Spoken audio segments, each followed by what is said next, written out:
Friends, welcome to my channel Deeva pharma. Human anatomy and physiology जो subject start किया था उसका हम फर्स्ट चैप्टर पढ़ाई कर रहे थे, जो कि था इंट्रोडक्शन टू ह्यूमन बॉडी। इसके अंदर हमने आगे के वीडियो देख लिए। इस वीडियो में हम basic life process and homeostasis के बारे में पढ़ने वाले हैं। तो अभी जो बेसिक लाइफ प्रोसेस वो क्या होती है उसकी डेफिनेशन देखें कि बेसिक यानी कि जैसे कि हमें जिंदा रहने के लिए क्या कुछ जरूरी होता है, जैसे पानी जरूरी है, खाना खाना जरूरी है, तो वो क्या कुछ बेसिक रिक्वायरमेंट रही। बिल्कुल उसी तरह कुछ ऐसी बेसिक लाइफ प्रोसेस जो कि हमारी बॉडी सिस्टम को, हमारी बॉडी को जरूरत रहती है अच्छे से चलने के लिए, सभी कार्यों को अच्छी तरह से करने के लिए। So distinguish from the non living forms, यानी कि जो नॉन लिविंग सब्जेक्ट्स है उनसे हमें अलग करती है हमारी बेसिक लाइफ प्रोसेस, क्योंकि वो हमारा एक यूनिक पार्ट है कि जो ह्यूमन बॉडी में होता है, पेड़ पौधों में होती है, या फिर कोई यानी कि जो भी सजीव चीज होती है उसके अंदर होती है। अब हम बेसिक लाइफ प्रोसेस के कुछ एग्जांपल देखेंगे। जैसे कि पहले आता है मेटाबॉलिज्म। तो मेटाबॉलिज्म हम सबको पता है कि किस किस का होता है। जैसे कि हम कुछ खाना खाते हैं तो मेटाबोलाइट होता है। हमने जब मेटाबॉलिज्म डाइजेस्टिव सिस्टम पढ़ा था तब थोड़ा बहुत देखा था कि खाना खाना होता है उसका मेटाबॉलिज्म होता है और वो छोटे छोटे घटकों में रूपांतरित होता है। तो क्या होता है कि वो अच्छे से एब्जॉर्ब हो सके। तो उसी तरह से ड्रग का मेटाबॉलिज्म होता है, खाना खाने का मेटाबॉलिज्म होता है। मेटाबॉलिज्म से क्या होता है कि कुछ जो इनएक्टिव फॉर्म है वो एक्टिव फॉर्म में रूपांतरित होते हैं, और जो कुछ एक्टिव फॉर्म होते हैं वो इनएक्टिव फॉर्म में रूपांतरित होते हैं। तो दोनों ही हमारे लिए यूजफुल है। जैसे कि हमने कोई टॉक्सिन्स सब्सटेंस लिया या फिर हमने कोई मेडिसिन ली जिसका जो एक्टिव पार्ट है वो टॉक्सिक है बॉडी के लिए, तो क्या होता है कि उसका मेटाबॉलिज्म होके वो केमिकल इनएक्टिव हो जाता है, तो हमारी बॉडी को हार्म नहीं करता। तो वैसे ही मेटाबॉलिज्म जो है वो है केमिकल चेंजेस है, वो सेल और ऑर्गेनिज्म में होता है। वो क्या करता है, एनर्जी प्रोड्यूस करता है। जैसे कि हमने बात की कि हम जो खाना खाते हैं उसका मेटाबॉलिज्म होता है, तो उनसे हमें क्या मिलती है, एनर्जी, और टॉक्सिन से हमें छुटकारा मिलता है। हमने देखा मेटाबॉलिज्म क्या होता है कि दो टाइप की प्रोसेस होती है, कैटाबॉलिज्म और एनाबॉलिज्म। आगे जब आप पढ़ेंगे फार्माकोलॉजी का सब्जेक्ट तो उसमें मेटाबॉलिज्म डिटेल में पढ़ने को आएगा, अभी इतना डिटेल नहीं पढ़ना है। कैटाबॉलिज्म, कैट यानी काटना, आप यहाँ से ही याद रखो कि कैटाबॉलिज्म में क्या होता है कि जो बड़े बड़े मॉलिक्यूल है उसको कट करके कुछ छोटे छोटे मॉलिक्यूल बनते हैं। कुछ ऐसी केमिकल प्रोसेस होती है कि जो बड़े घटकों में से छोटे छोटे पीस रूपांतरित करते हैं, जिसको बोलते हैं कैटाबॉलिज्म। और एनाबॉलिज्म में क्या होता है, रिवर्स होता है, छोटे छोटे पार्ट में से बड़ा पार्ट बनता है।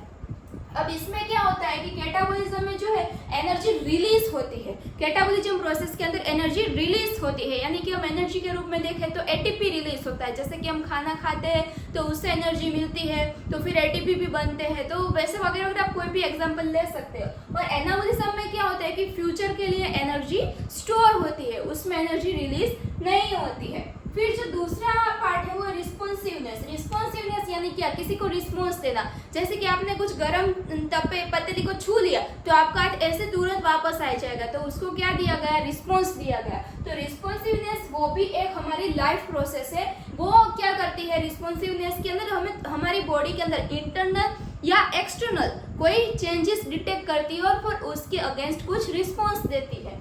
तो detect the changes and react to that. अगर हम इसका एग्जांपल देखें तो क्या होता है कि डायबिटीज में क्या हो जाता है कि ब्लड ग्लूकोज ज्यादा हो जाता है, शुगर का लेवल बढ़ जाता है। तो हमारे जो पेनक्रियास के बीटा सेल है वो क्या करते हैं, ये चेंज को डिटेक्ट करते हैं और वो रिस्पॉन्स में क्या करते हैं, इंसुलिन के सिक्रेशन को बढ़ा देते हैं। तो ये हमारे पेनक्रियास के बीटा सेल ने क्या दिया, रिस्पॉन्स दिया।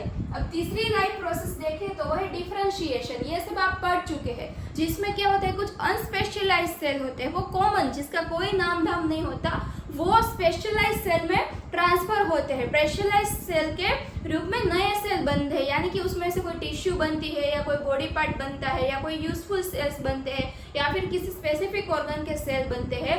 तो उसी तरह से अनस्पेशलाइज्ड सेल में से स्पेशलाइज्ड सेल बनते हैं। उन प्रोसेस को बोलते हैं डिफरेंशिएशन। जैसे हम देखें कि एक स्टेम सेल है, बेसिक सेल है, उसमें से फैट सेल बन सकता है, बोन सेल बन सकता है, ब्लड सेल हो सकता है, नर्वस सेल हो सकता है, या फिर कोई रिप्रोडक्टिव ऑर्गन का भी सेल हो सकता है। रेस्पिरेशन, जो रिस्पिरेशन हम करते हैं वो आप सबको पता है कि जो हम श्वासोच्छ्वास की प्रक्रिया करते हैं उसमें हम क्या करते हैं कि ऑक्सीजन लेते हैं और कार्बन डाइऑक्साइड को रिलीज करते हैं। तो ये भी एक बॉडी प्रोसेस हुआ जो कि हमारी लाइफ के लिए बहुत ही जरूरी है।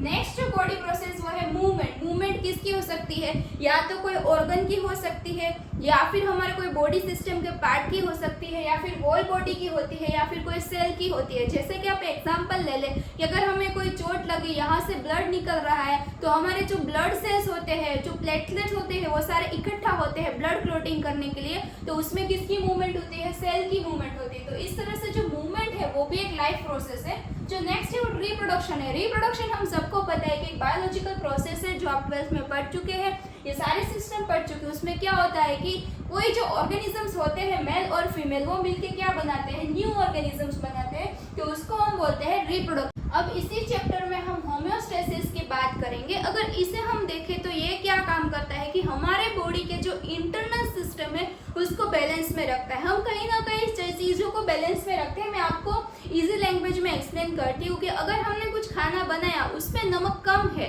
तो हमें वो फीका लग रहा है, तो हम क्या करेंगे, उसमें बाहर से कुछ नमक ज्यादा ऐड करेंगे। अगर हमने चाय बनाई उसमें शुगर कम है तो हम फिर से शुगर मिक्स करेंगे। तो ऐसे हम उसके टेस्ट में बैलेंस करते हैं। उसी तरह हमारी बॉडी की जो इंटरनल सिस्टम होती है उसमें अगर कोई गड़बड़ी आ गई या बाहर से कोई एक्सटर्नल चेंजेस की वजह से कोई गड़बड़ हुई, तो होम्योस्टेसिस जो है वो फीडबैक मैकेनिज्म की हेल्प से हमारी बॉडी में बैलेंस करता है।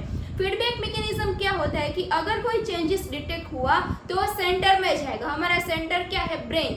ब्रेन डिसाइड करेगा कि इस कंडीशंस में हमें क्या करना है। तो दो टाइप के रिस्पॉन्स आप देता है, पॉजिटिव फीडबैक और नेगेटिव फीडबैक। उसी तरह से वो जो कंट्रोल सिचुएशन है उसको, जो अनकंट्रोल सिचुएशन है उसको कंट्रोल लाएगा। हम देखते हैं आगे कि जो होम्योस्टेसिस है वो क्या है कि एक सिस्टम है ऑफ द बैलेंस। वो बैलेंस की सिस्टम है जो पूरे बॉडी सिस्टम के अंदर होती है, और वो एक एबिलिटी है to maintain the internal stability. In short stability maintain करने के लिए होम्योस्टेसिस होता है। उसमें हम देखें तो दो टाइप के फीडबैक होते हैं, नेगेटिव फीडबैक और पॉजिटिव फीडबैक।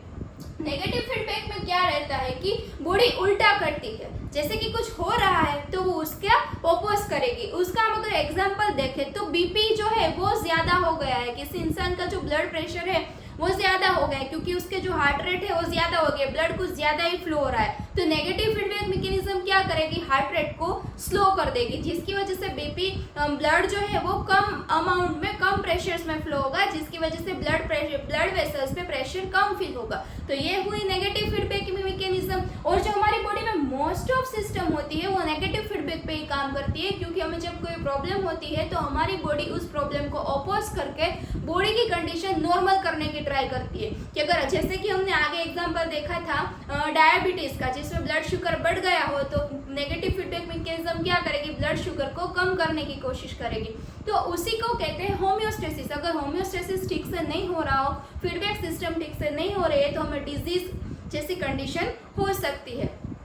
तो ये मोस्टली होती है और उसका जो चेंज है उनको रिवर्स करती है। फिर आती है पॉजिटिव फीडबैक। वो क्या करती है कि रेनफोर्स करती है, जो हो रहा हो उसको और ज्यादा होने देती है। तो उसको क्या बोलते हैं कि रेनफोर्स चेंजेस उसके रिजल्ट पे डिस्ट्रक्टिव होती है या फिर डेडली होती है, जो आप सब जानते हैं कि अगर हमारा बीपी बढ़ गया हो और पॉजिटिव फीडबैक मैकेनिज्म अगर एक्टिवेट हो गई हो और बीपी बढ़ाने की ट्राई करे तो हमारे लिए वो बहुत हार्मफुल रहता है। इसलिए जो पॉजिटिव फीडबैक मैकेनिज्म है वो बार बार नहीं होती नेगेटिव की तरह, उसमें रिजल्ट जो है डिस्ट्रक्टिव आते हैं। लेकिन फ्यू केसेस में जो पॉजिटिव फीडबैक मैकेनिज्म है वो बेनिफिशियल रहती है। जैसे कि हम एग्जांपल देखें, contractions in a child birth, यानी कि जो कोई लेडी है वो लेबर के टाइम पर चाइल्ड बर्थ के लिए उसका यूटेरस जो है कॉन्ट्रैक्शन करने की ट्राई कर रही है, तो बॉडी क्या करती है उसको और रेनफोर्स, इस सिस्टम को और जोर लगाती है, यानी कि और जोर से उसको कॉन्ट्रैक्शंस में हेल्प करती है। ऐसा नहीं करती कि वो कॉन्ट्रैक्शंस हो रहा है, कॉन्ट्रैक्शंस की ट्राई हो रही है और बॉडी नेगेटिव फीडबैक मैकेनिज्म से उसका डायलेशन कर देती है, ऐसा नहीं होता है। उसका दूसरा एग्जांपल देखें तो कि ब्लड क्लॉटिंग, यानी कि जब कोई हमें चोट लगी है, वहां से बहुत ज्यादा ब्लड लॉस हो रहा है, तो हमारी बॉडी क्या करती है कि सारे सेल को इकट्ठा करके क्लॉटिंग की प्रक्रिया स्टार्ट करती है। क्लॉटिंग के सारे सेल इकट्ठा हो जाते हैं, तो पॉजिटिव फीडबैक मैकेनिज्म क्या करती है, उसको और जल्दी से काम करने के लिए बोलती है और सारे सेल जो है वो और जल्दी से, सारे सेल और ज्यादा लेवल स्पीड से और ज़्यादा अमाउंट में इकट्ठित हो सके, उसके लिए वो पॉजिटिव फीडबैक मैकेनिज्म की हेल्प से प्रक्रिया को बैलेंस करती है। थैंक यू फ्रेंड्स, आगे भी हम इस सारे चैप्टर के और इस सारे सब्जेक्ट के वीडियोस बनाने वाले हैं, तो आप कनेक्टेड रहिए और इस सारी नोट्स आप टेलीग्राम चैनल में